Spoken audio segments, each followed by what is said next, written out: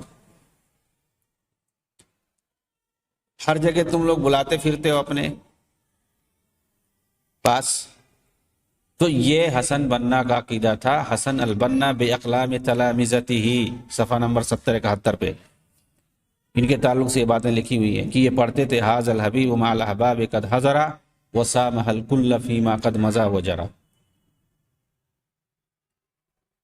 ان کے تصوفانہ افکار کو اگر ہم دیکھتے ہیں تو بالکل جو باطنی عقیدہ ہے وہ سارے عقائد ان کے یہاں پائے جاتے تھے۔ کیوں؟ اس لیے کہ انہوں نے اپنا تصوفانہ فکر جو ہے اسے عبد الوہاب حصافی سے حاصل کیا تھا، جو کہ اس وقت مصر کے اندر حصافی سلسلے صوفیت کے شیخ تھے۔ اسی تصوفانہ فکر نے حسن بنا کے اندر خواب ذوق کی باتوں پر یقین کرنے اور پیری مریدی کی عادت ڈال دی تھی، جسے وہ روحانی ذوق سے یاد کرتے تھے۔ مرشد اول ہونے کی وجہ سے یہی فکر ان کے پیروکاروں کے اندر بھی آئی ہے، اور وہ اسی لیے خود کو مرشد کے سامنے مردوں کو غسل دینے والوں کے سامنے لاش جیسا سمجھنے لگتے ہیں۔ ان کا کہنا ہوتا ہے اخوانیوں کا، جماعتیوں کا، کہ مرشد کے سامنے ایک مرید ایسے ہی ہوتا ہے جیسے غسل دینے والے کے سامنے مردہ۔ تو اپنی مثال یہ مردوں سے دیتے ہیں، مطلب غسل دینے والا مردے کو جیسا چاہتا ہے الٹ پلٹ کرتا ہے، اس کی کوئی مرضی نہیں ہوتی ہے۔ تو ایسے خود کو سمجھنا چاہیے، یہ کہتے ہیں مرشد کے سامنے، اپنے پیر کے سامنے۔ ہر چیز کو پر اسرار بنا کر پیش کیا ہے حسن بنا نے۔ کوئی بھی چیز ہے پر اسرار بنا کے پیش کرو، اس کو راز میں رکھنا، اس کو کسی سے بتانا نہیں، یہ ساری چیزیں۔ جیسا کہ ابن عربی نے اپنے پیروکاروں کو ہدایت کی کہ علوم شریعہ کے اندر جس کا تعلق علم حقائق سے ہے، انہیں لوگوں کے سامنے کبھی پیش نہ کیا جائے، اور حسن بنا نے اسے اپنے قول و عمل کے ذریعے سے ثابت کر دیا، کیونکہ یہ بھی تصوف سے جڑے ہوئے تھے۔ حسن بنا اپنے صوفی سلسلے کے بارے میں لکھتے ہیں وَصَحِبْتُ الْإِخْوَانَ الْحُصَافِيَّةَ بِدَمَنْهُورَ وَوَاظَبْتُ عَلَى الْحَضْرَةِ فِي مَسْجِدِ التَّوْبَةِ كُلَّ يَوْمٍ سَبْتٍ تَلَقَّيْتُ الْحُصَافِيَّةَ عَنْهُ وَأَذِنَّنِي بِأَوْرَادِهَا وَوَظَائِفِهَا۔ میں نے دمنہور میں حصافی دوستوں کی صحبت اختیار کی، مسجد توبہ کے اندر ہر رات صوفی اجتماع الحضرہ میں شریک ہوتا تھا، وہیں پر سید عبد الوہاب بھی حاضر ہوتے تھے، جن میں سے شاذلی، جن سے میں نے شاذلی حصافی سلسلہ حاصل کیا ہے۔ مزید شیخ نے مجھے حصافی سلسلے کے ذکر و اوراد اور وظائف کی بھی اجازت دے رکھی ہے۔ یہ انہی کی کتاب میں ہے، مذکرات الدعوہ والداعیہ کے اندر، صفحہ نمبر 27۔ تو انہوں نے حصافی شاذلی سلسلہ کس سے اختیار کیا تھا، کس سے حاصل کیا تھا؟ عبد الوہاب سے، جو اس وقت وہ صوفی تھے اس سلسلے کے، انہی کے پاس سے انہوں نے جا کر کے یہ حاصل کیا تھا یہ سلسلہ، اور کہتے ہیں کہ اسی کے اوراد اور وظائف کی میں نے ان سے اجازت بھی لی تھی۔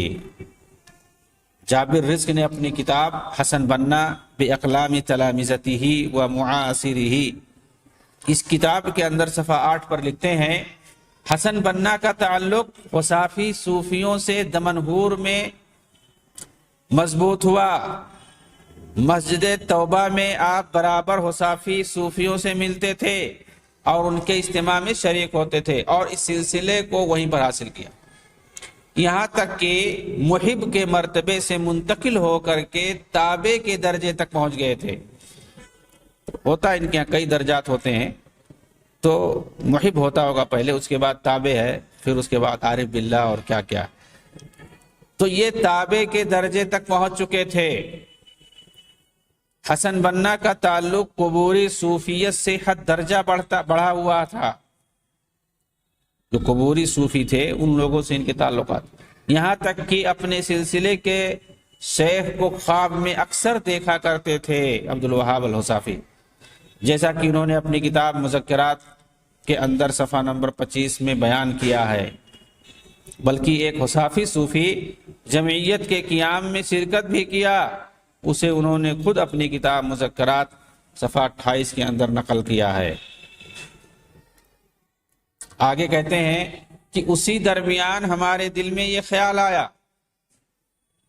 کہ محمودیہ کے اندر ایک اصلاحی جمعیت کی بنیاد ڈالنا چاہیے، چنانچہ الجمعیہ الحصافیہ الخیریہ کے نام سے ایک صوفی جمعیت کی بنیاد ڈال دی گئی۔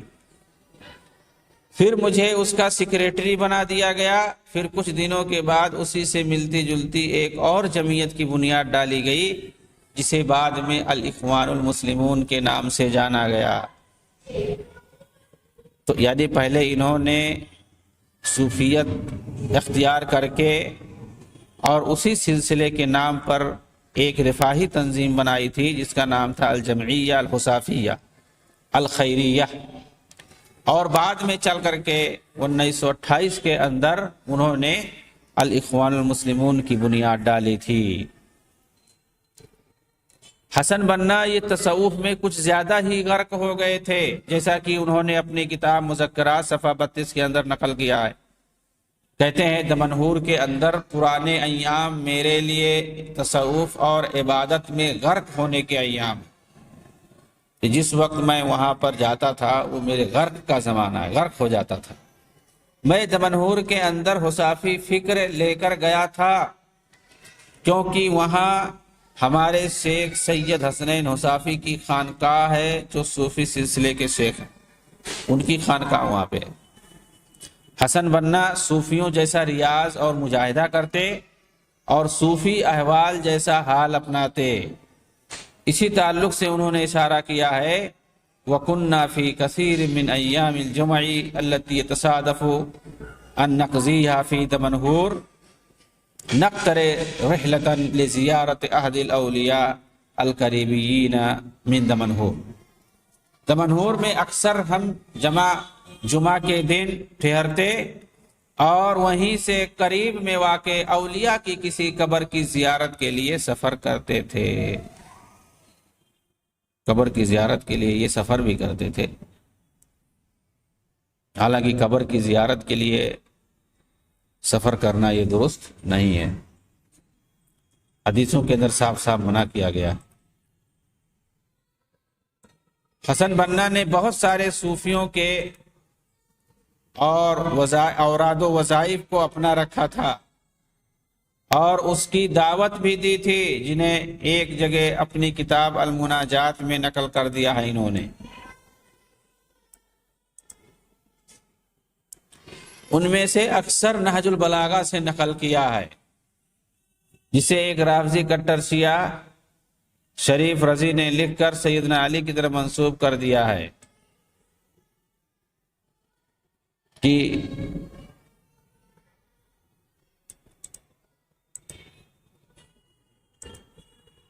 بطور خاص تیجانی طریقے کو انہوں نے خود سیکھا ہے، اسے نقل کیا ہے اور اس کی طرف ایک خاص انداز میں پڑھنے والوں کے لیے لوگوں کو دعوت بھی دی ہے۔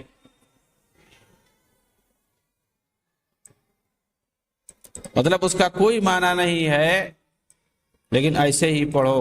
اللہم داہی المدہوات دائم الممسوکات جابل القلوب علی فطرتها سقیها و سعیدها اجعل شرائف صلواتک ونوامی برکاتک علی محمد عبدک ورسولک الخاتم لما سبق والفاتح لمن غلق والمعلن الحق بالحق۔ اس طرح سے انہوں نے تصوف کے تعلق سے اپنی کتاب میں بہت کچھ لکھا ہے اور تصوف کی طرف لوگوں کو دعوت دی ہے، تبلیغ کیا ہے، اور زمانے تک یہ اس پر قائم بھی تھے۔ اللہ تعالیٰ افکار منحرفہ سے بچائے اور صحیح دین پر عمل کرنے کی توفیق بخشے۔ آمین۔ وآخر دعوانا ان الحمدللہ رب العالمین۔ والسلام علیکم ورحمۃ اللہ وبرکاتہ۔